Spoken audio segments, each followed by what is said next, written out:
태양계에서 가장 거대한 행성 목성. 우리는 이 행성이 지구를 지켜주는 수호자라고 배워왔는데요. 최신 연구 결과는 완전히 다른 이야기를 하고 있습니다. 목성의 중력이 오히려 소행성들을 지구 쪽으로 끌어당기고 있다는 충격적인 사실이 밝혀졌거든요. 실제로 1770년에 렉셀 해성이라는 천체가 지구에서 불과 160만 킬로미터 떨어진 곳을 스쳐 지나갔는데요. 이건 천문학적 기준으로 보면 정말 머리카락 한 올 차이라고 할 수 있는 아슬아슬한 거리였고, 이 해성을 지구 방향으로 밀어낸 것이 바로 목성의 강력한 중력이었습니다.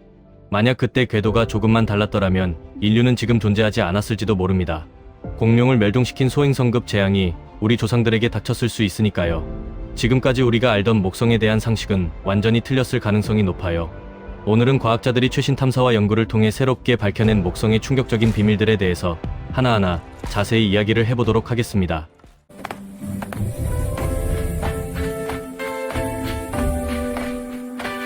2023년에 전 세계 천문학자들이 목성 주변에서 새로운 위성 12개를 추가로 발견했는데요. 이로써 목성이 거느린 총 위성의 개수는 무려 92개가 되면서 태양계의 모든 행성들 중에서 가장 많은 위성을 보유한 행성이 되었습니다. 새롭게 발견된 이 위성들의 크기는 대략 1km에서 3.2km 정도인데, 우리가 알고 있는 달에 비하면 상당히 작은 편이에요. 그리고 12개의 새 위성 중에서 9개가 목성을 한 바퀴 도는데 무려 550일 이상이나 걸리는데요. 이렇게 공전 주기가 길다는 것은 이 위성들이 목성에서 아주 멀리 떨어진 궤도에서 돌고 있다는 의미입니다. 그런데 여기서 정말 흥미롭고 과학자들을 놀라게 한 점이 하나 발견되었는데요. 이 위성들이 목성의 자전 방향과 완전히 반대 방향으로 공전하고 있다는 사실이에요. 원래 목성과 함께 형성된 위성이라면 당연히 목성의 자전 방향과 같은 방향으로 돌아야 정상이거든요. 지구의 달이 지구 자전 방향과 같은 방향으로 도는 것처럼 말이죠. 그래서 과학자들은 이 역행 위성들이 원래 목성에서 탄생한 게 아니라고 결론을 내렸어요. 이것들은 원래 태양계를 자유롭게 떠돌던 소행성들이었다가 어느 순간 목성 근처를 지나가면서 목성의 강력한 중력에 붙잡혀서 위성이 된 것으로 추정됩니다. 이게 바로 목성 중력이 얼마나 엄청난 힘을 가지고 있는지 보여주는 생생한 증거예요. 참고로 목성의 위성 중에서 가장 유명한 것은 갈릴레이가 발견한 4개의 위성인데요. 이오, 유로파, 가니메데, 칼리스토가 바로 그것들입니다. 특히 유로파는 얼음 껍질 아래에 거대한 바다가 있어서 외계 생명체가 존재할 가능성이 있는 곳으로 주목받고 있죠. 가니메데는 태양계에서 가장 큰 위성으로 수성보다도 더 크고요. 자체적인 자기장을 가진 유일한 위성이기도 합니다. 이오는 태양계에서 화산 활동이 가장 활발한 천체로 표면에서 끊임없이 용암이 분출되고 있어요. 그런데 여기서 목성의 중력에 관한 이야기가 훨씬 더 복잡해지기 시작합니다. 정말 오랫동안 전 세계 천문학자들은 목성이 우주에서 지구를 향해 날아오는 혜성이나 소행성으로부터 지구를 든든하게 보호해주는 방패 역할을 한다고 굳게 믿어왔거든요. 태양계 외곽에 아주 먼 곳에서 날아오는 장주기 혜성들, 그러니까 태양을 한 바퀴 도는데 수천 년에서 수만 년씩 걸리는 혜성들의 경우에는 목성의 강력한 중력이 이들을 붙잡아서 태양계 바깥으로 완전히 튕겨내버리는 역할을 합니다. 이 덕분에 장주기 혜성이 지구와 직접 충돌할 확률은 수천만 년에 한 번 정도로 극도로 낮아지게 되었죠. 과거에 수행된 수많은 컴퓨터 시뮬레이션들도 이 이론을 강력하게 뒷받침해 주었고요. 1994년에 슈메이커 레비9이라는 혜성이 목성에 직접 충돌한 역사적인 사건도 마치 목성이 혜성을 끌어당겨서 지구 대신 맞아준 것처럼 해석되면서 목성을 지구의 우주방패라고 부르는 별명이 생기기도 했어요. 이 충돌은 인류 역사상 처음으로 실시간 관측된 행성급 충돌 사건이었는데요. 혜성이 21개의 파편으로 쪼개져 목성에 연속으로 충돌하면서 지구 크기만 한 폭발 흔적들을 남겼습니다. 당시 전 세계 천문학자들이 이 장면을 숨죽이며 지켜봤죠. 하지만 최신 연구 결과에 따르면 문제는 태양계의 장주기 혜성만 있는 게 아니라는 겁니다. 화성과 목성 사이에는 수백만 개의 소행성들이 모여있는 거대한 소행성대가 존재하는데요. 이 소행성대에는 직경이 수백 킬로미터에 달하는 거대한 소행성부터 작은 바위 조각까지 다양한 크기의 천체들이 분포하고 있습니다. 최신 슈퍼컴퓨터 시뮬레이션 결과에 따르면 목성의 중력이 이 소행성대에 지속적으로 강력한 영향을 미치고 있어요. 소행성대 전체가 목성의 중력에 의해 끊임없이 흔들리고 있다고 생각하시면 됩니다. 이 과정에서 중력 공명이라는 아주 흥미로운 물리 현상이 발생하게 됩니다. 특정 궤도에 위치한 소행성들이 목성의 중력에 반복적으로 영향을 받으면서 원래 안정적이던 궤도가 점점 불안정해지는 거죠. 결국 이 소행성들 중 일부의 궤도가 태양 방향으로, 다시 말해서 지구가 위치한 내부 태양계 방향으로 바뀌게 되는데요. 특히 소행성대의 안쪽 가장자리에서는 세차 공명이라는 현상이 특히 심하게 나타납니다. 이 세차 공명 때문에 소행성 파편들과 먼지들이 내부 태양계로 밀려 들어오게 되는 거예요. 소행성들끼리 충돌하면서 생긴 잔해들도 이런 공명지대로 흘러들어 결국 지구 방향으로 향하게 됩니다. 오늘날 지구의 궤도와 교차하는 소행성과 단주기 해성의 숫자가 장주기 해성보다 훨씬 많다는 사실이 밝혀진 것도 바로 이런 이유 때문이에요. 목성이 한 손으로는 장주기 해성을 막아주면서 다른 손으로는 소행성을 지구 쪽으로 밀어내고 있는 셈이죠. 아까 처음에 말씀드린 렉셀 해성 사건이 이걸 보여주는 가장 대표적인 역사적 사례입니다. 이 해성은 원래 태양계 외곽의 아주 먼 곳에서 날아왔는데요. 목성에 가까이 접근했다가 목성 중력의 영향으로 궤도가 완전히 바뀌어 버렸거든요. 원래 궤도에서 이탈해서 방향을 확 틀어 지구 쪽으로 왔고 약 160만 킬로미터라는 천문학적으로 아슬아슬한 거리까지 접근했습니다. 다행히 태양 주위를 두 바퀴 돈 뒤 9년이 지나서 다시 목성 근처를 지나면서 태양계 밖으로 영원히 튕겨져 나갔지만요. 만약 그때 렉셀 해성이 지구와 정면으로 충돌했다면 6600만 년 전 공룡 멸종을 일으킨 소행성급의 대재앙이 인류에게 일어났을 가능성이 매우 높았습니다. 정말 생각만 해도 아찔한 순간이었던 거죠. 과학자들이 슈퍼컴퓨터 시뮬레이션을 통해 정밀하게 계산한 바에 따르면 만약 목성의 질량이 지금보다 5분의 1 수준으로 작았다면 상황은 오히려 더 나빴을 거라고 합니다. 질량이 작아지면 해성들의 궤도를 불안정하게 흔들어 놓기는 하지만 그 해성들을 태양계 밖으로 완전히 내보낼 만큼의 힘은 부족해지게 됩니다. 결국 내부 태양계를 끊임없이 떠도는 해성의 숫자만 계속 늘어나면서 지구에 충돌하는 빈도가 지금보다 훨씬 높아졌을 거예요. 지구의 지질학적 기록을 면밀하게 연구해보면 대략 1억 년에 한 번꼴로 대규모 충돌 사건이 일어났다는 걸 알 수 있는데요. 이 정도 간격이 유지되어야 충돌로 파괴된 생태계가 회복되고 생명체가 다시 번성할 충분한 시간이 확보됩니다. 하지만 만약 대규모 충돌이 수백만 년에 한 번꼴로 더 잦아지게 되면 복잡한 생명체가 진화할 틈도 없이 계속해서 멸종을 반복하게 되었을 겁니다. 어쩌면 인류는 목성의 질량이 우연히 절묘하게 적당한 크기였기 때문에 존재할 수 있게 된 것일지도 모릅니다. 이제 목성의 표면을 지나서 내부 깊숙이 들어가 보겠습니다. 일부 과학자들은 지구의 바다에 있는 물이 원래 지구에 있던 게 아니라 소행성이나 해성이 충돌하면서 외부에서 전달된 것이라고 믿고 있는데요. 그렇다면 과연 목성에는 물이 있을까요? 물은 생명체의 존재에 필수적인 요소이기 때문에 태양계 천체들에서 물을 찾는 것은 우주생물학에서 매우 중요한 연구 분야입니다. 그래서 과학자들은 목성과 그 위성들에서 물의 흔적을 열심히 찾아왔어요. 1995년에 미국 항공우주국 나사의 갈릴레오 탐사선이 목성 대기권에서 수증기를 역사상 처음으로 발견했습니다. 탐사선에 탑재되어 있던 근적외선 분광계라는 정밀 장비 목성 대기의 성분을 분석한 결과 수증기의 존재가 확인된 거죠. 최신 관측 데이터에 따르면 목성 적도 상공 대기의 약 0.25%가 물로 이루어져 있다고 합니다. 퍼센트 수치만 보면 굉장히 적어 보일 수 있는데요.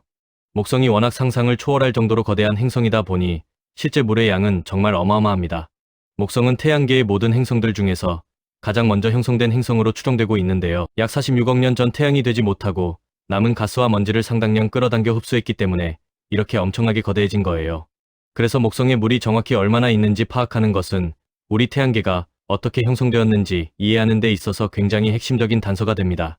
물의 분포가 초기 태양계의 온도와 구성을 알려주거든요. 2012년에 발사된 주노 탐사선이 목성 궤도를 돌면서 훨씬 더 정밀하고 많은 증거들을 수집하기 시작했는데요. 특히 그 유명한 대덕점 폭풍 안에서도 상당량의 물이 발견되어서 과학자들을 놀라게 했습니다. 대적점은 지구 두 개가 통째로 들어가고도 남을 만큼 거대한 폭풍인데 무려 수백 년째 사라지지 않고 계속 유지되고 있는 미스터리한 현상이에요. 시속 640km에 달하는 엄청난 바람이 쉬지 않고 불고 있는 거죠. 과학자들은 대적점이 처음 발견된 것이 1665년경이라고 추정하는데요. 그렇다면 이 폭풍은 최소 350년 이상 지속되고 있는 셈입니다. 최근 관측에 따르면 대적점의 크기가 점점 줄어들고 있어서 언젠가는 완전히 사라질 수도 있다고 해요. 19세기에는 대덕점의 가로 길이가 약 4만 킬로미터였는데 지금은 약 1만 6천 킬로미터로 절반 이하로 줄어들었습니다. 과학자들도 이 폭풍이 왜 이렇게 오래 유지되는지 아직 완전히 설명하지 못하고 있어요. 목성은 태양계에 있는 다른 모든 행성들의 질량을 합친 것보다 2배 이상 무거운 행성이기 때문에 대기의 0.25%에 불과하다고 해도 절대적인 물의 양은 지구 전체 바다에 있는 물보다 훨씬 많습니다. 그리고 이 물의 존재 때문에 목성에서는 지구와 비슷하면서도 완전히 다른 아주 독특한 기상현상들이 일어나게 되는데요. 그 중에서 가장 대표적이고 흥미로운 것이 바로 강력한 번개 현상입니다. 목성에도 지구처럼 번개가 치는데요. 그 밝기가 지구 번개보다 무려 100배나 더 밝아서 우주에서도 관측될 정도입니다. 목성의 구름 속에서 물방울들과 전하를 띤 얼음 결정들이 서로 충돌하면서 번개가 발생해요. 지구에서는 번개가 주로 적도 근처의 따뜻한 지역에서 발생하는 반면 목성에서는 극지방 근처에서 번개가 더 자주 발생한다는 흥미로운 차이점도 있습니다. 이건 목성의 대기 순환 패턴이 지구와 완전히 다르기 때문이에요. 목성의 대기는 여러 겹의 띠 모양 구름층으로 이루어져 있는데요. 밝은 구역을 존이라고 부르고 어두운 구역을 벨트라고 부릅니다. 이 존과 벨트가 서로 반대 방향으로 움직이면서 경계 지역에서 격렬한 폭풍과 소용돌이가 발생하게 되는 거예요. 이건 지구에서 번개가 생성되는 원리와 기본적으로 비슷한 메커니즘인데요. 그런데 준호 탐사선이 목성대기 상층부, 온도가 영하 87도까지 떨어지는 극도로 추운 곳에서도 희미하지만 분명한 번개를 발견했습니다. 이게 과학자들에게는 정말 이상하고 설명하기 어려운 현상이었어요. 영하 87도라는 온도는 물이 액체 상태로 존재하는 것이 물리적으로 불가능한 극저온이거든요. 번개가 발생하려면 반드시 액체 상태의 물방울이 필요한데 물이 전부 얼어버리는 온도에서 대체 어떻게 번개가 칠 수 있는 걸까요? 이 미스터리의 비밀은 바로 암모니아에 있었습니다. 목성 대기에 풍부하게 존재하는 암모니아가 천연 부동액과 같은 역할을 하고 있었던 거예요. 대기 상층부에서 차가운 얼음 결정들이 암모니아 증기와 만나면 신기하게도 녹아버립니다. 암모니아가 물과 섞이면서 물의 어느 점이 크게 낮아지는 원리죠. 이렇게 생성된 물과 암모니아 혼합물 방울이 아래에서 상승하는 순수한 얼음 결정과 충돌하면서 전하가 발생하고 결국 번개가 치게 되는 겁니다. 암모니아라는 물질 덕분에 영하 87도라는 극저온에서도 액체 상태의 물방울이 존재할 수 있게 된 거예요. 그리고 이 혼합물 방울들은 점점 커지다가 너무 무거워지면 더 이상 공중에 떠있지 못하고 아래로 떨어지게 됩니다. 마치 지구에서 내리는 우박과 비슷한 형태가 되는데요. 과학자들은 이걸 머시볼, 우리말로 번역하면 버섯 모양 우박이라고 부릅니다. 이 특이한 우박들이 목성대기 더 깊숙이 가라앉으면서 암모니아를 상층부에서 하층부로 운반하는 역할도 합니다. 이제 목성의 가장 깊은 핵심부로 들어가 봅시다. 아주 오랫동안 과학자들은 목성을 포함한 태양계의 거대 가스 행성들이 모두 암석으로 이루어진 단단한 핵을 중심에 가지고 있을 거라고 굳게 믿어왔거든요. 이 이론은 태양계 형성 모델에서 매우 중요한 부분이었는데요. 먼저 암석 핵이 형성된 후에 그 주변으로 가스가 모여들어 거대 가스 행성이 된다는 핵 강착 이론이 널리 받아들여졌기 때문입니다. 지구처럼 철과 암석으로 된 고체 중심핵이 있고 그 위를 거대한 가스층이 두텁게 덮고 있다는 이론이 정설로 받아들여졌죠. 그런데 준호 탐사선이 보내온 궤도 데이터를 정밀하게 분석한 결과 목성의 핵이 생각만큼 단단하지 않다는 놀라운 사실이 밝혀졌습니다. 핵 내부를 구성하는 물질 중에서 암석 성분은 겨우 18%에 불과하고요. 나머지 82%는 수소와 헬륨이 목성 내부의 극한 환경에서 변형된 아주 특이한 물질들로 이루어져 있어요. 목성 전체를 보면 대부분이 수소로 이루어져 있는데 약 90%가 수소이고 10%가 헬륨, 그리고 나머지 극소량이 물이나 암모니아, 메탄 같은 다른 원소들로 구성되어 있습니다. 목성 핵의 조건은 정말 인간의 상상을 완전히 초월하는 수준입니다. 압력은 지구 표면과 비교할 수 없을 만큼 극도로 높고요. 온도는 무려 섭씨 2만 도에 달하는데 이건 태양 표면 온도의 약 3배에 해당하는 엄청난 고온이에요. 미국 로체스터 대학의 원자 압력 물질 연구센터에서는 초강력 레이저를 사용해서 물질을 압축하여 목성 내부와 유사한 조건을 인위적으로 재현하는 실험을 진행하고 있는데요. 이런 극한의 조건에서 수소라는 물질이 어떻게 변하는지가 정말 놀랍습니다. 목성 대기의 가장 바깥층에서 수소는 지구에서와 마찬가지로 무색투명한 기체 상태로 존재합니다.